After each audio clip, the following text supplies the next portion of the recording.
Hey everyone, welcome to another episode of the Dan and Joe Sports Show. As always, I'm Dan. And I'm Joe. All right, Joe. We had a huge moment last night for the Atlanta Braves that I know they made it to the NLCS last year, but this just seems so different.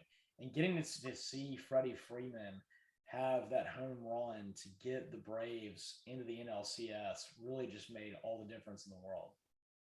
Absolutely. That was that iconic playoff moment that Freddie Freeman has been dreaming of and deserving of for so many years.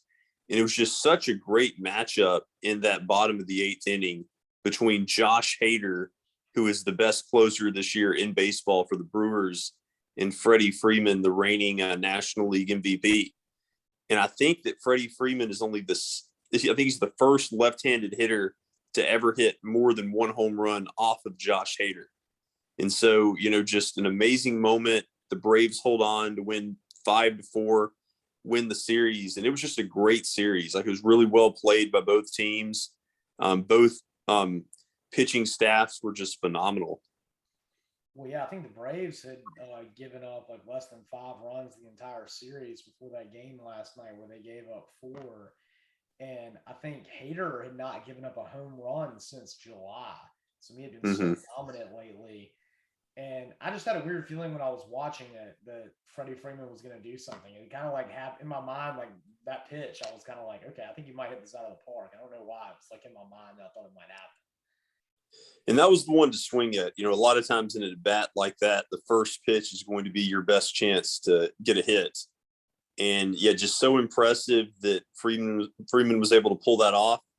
And now the Braves will advance to take on the winner of the Dodgers and the Giants. And at this point, they'll kind of be playing with house money because both of those teams won, I think, 106 and 107 games respectively. And so, nothing to lose. But oddly enough, maybe this is the year the Braves get back to the World Series.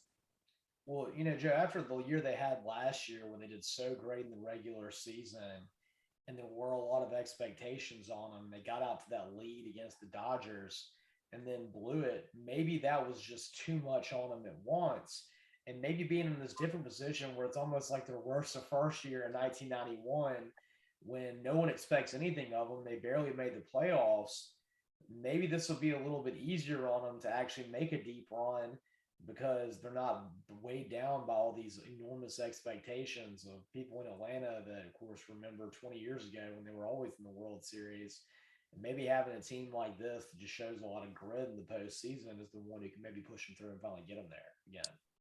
Yeah, and that would be so ironic. You look at the injuries they overcome this year. The outfield, Ronald Acuna Jr. lost for the year back in July. Your best offensive player outside of Freeman. And you pretty much revamp your outfield at the trade deadline, and you still make it this far. I mean, just a phenomenal story. Yeah, it really is. And we'll see which one they take on. I mean, in my mind, I was really hoping that last night you would have seen the Giants win because I know there's not much of a difference between them and the scoreboards and how many games they won. But that Dodgers team is just so loaded that in the playoffs they really scare me. And I would much rather be playing the Giants in an NLCS than having to have a rematch with the Dodgers, who last year, once the Braves got out 2-0, I mean, Dodgers just killed them after that. And I know that there's a lot of revenge factor right there, but let's talk about a talent, and the Braves match up talent wise a lot more, I think, with the Giants. They do. I mean, the Dodgers have all those household names, and the Dodgers have had the Braves number. I mean, they beat them the last three times they've met in the postseason. And then on the flip side, the Giants, I don't know what it is. I don't know if it's the Buster Posey effect. Like, I don't know if he's just kind of like the Tom Brady of baseball, but like, it just seems like he just has like a winning persona and his teams just win regardless of who the manager is. Like, they've won, he's going for his fourth World Series title in his career. And each time I feel like he's kind of had just an average team that rises to the occasion. Yeah, I mean, there's certain guys that can do that. I mean, you put them on a team and it just elevates the play around them. And that's definitely appears to be what he has with the Giants right now. But, it's all good in Braves land right now. That was a great scene we saw last night. And hopefully, maybe we can get to see him do it one more time and at least make a World Series. I think it'd be so great to see the Braves in the World Series again when I mean, I guess it hasn't. The nine. It hasn't. They have been in this since the '90s, right? I mean, there hasn't been a World Series appearance in the 2000s. I don't think. 99 was the last year. And it'd be kind of cool if they played the Red Sox because originally the Braves were in Boston as a franchise. That would be really neat, right there. Well, Joe, speaking of someone that has had definitely had a decent amount of expectations, and then they failed at a couple times in the last few years with the expectations. Now suddenly you have a team that has very little expectations. Now we're talking about the Saints, and they've been just an absolute enigma to me this year. They started off looking so incredible against Green Bay, making Aaron Rodgers look so bad that some, including myself, question whether Aaron Rodgers is playing bad on purpose to get back at the Packers. They go out and they lay an egg against the Panthers, look great again, going to New England, beating up on Mac Jones, making him really look like a rookie. And then the next week they go out and lose to what might be the worst team in the NFL, and the Giants, blow a lead doing it, blow an 11-point lead. And then last week, I mean, they had a team that, talent wise, shouldn't even be in their same hemisphere, the Redskins. They let hang around for a while. But the only positive I'm going to say from that game is that I did like the way they responded when the Redskins made it a one-score game, especially after you're coming off a week when you gave up an 11-point lead in the fourth quarter and lost the Giants. They scored the touchdown to get back in it. And instead of folding like a tent like they did the week before, Jameis led them on a 90-yard touchdown drive that encompassed about 5 minutes. I thought that was a real big statement drive that could be the kind of thing that could change their fortune moving forward. Yeah, they've got to build more consistency. I mean, granted, I am pleased that they're 3-2 with the schedule they played the first 5 weeks, especially being displaced after Hurricane Ida.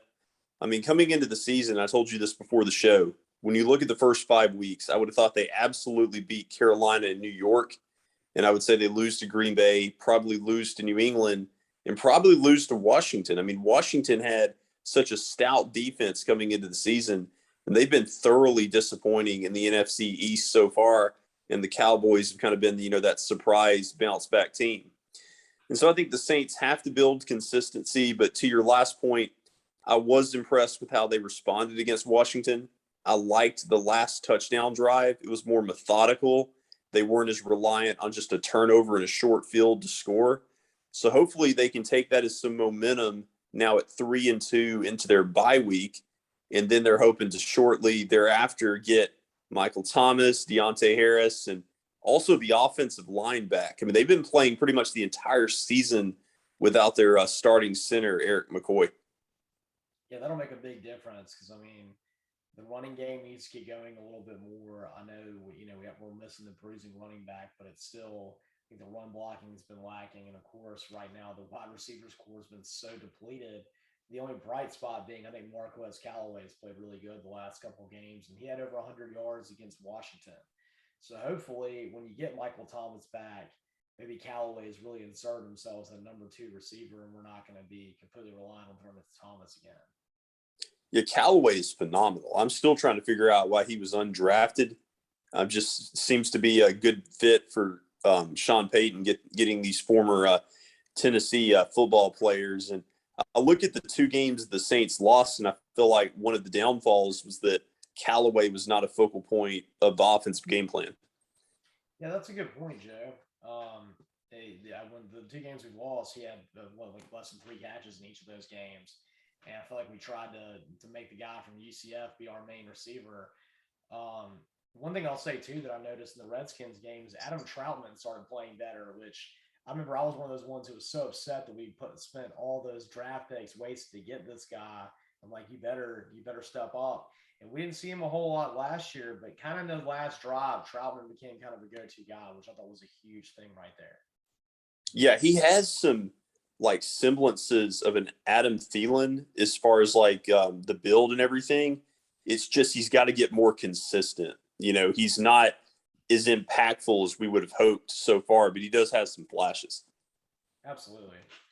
All right, Joe. Well, with that being said, we'll look forward to the Saints coming back in 2 weeks from now, and we're going to get in and do a recap of all the games that we had last week in college football. Really was one of the best weekends that we've had in recent memory in college football. Just all kinds of crazy endings, big upsets, and look forward to getting to that on the other side. I want to thank all of our listeners.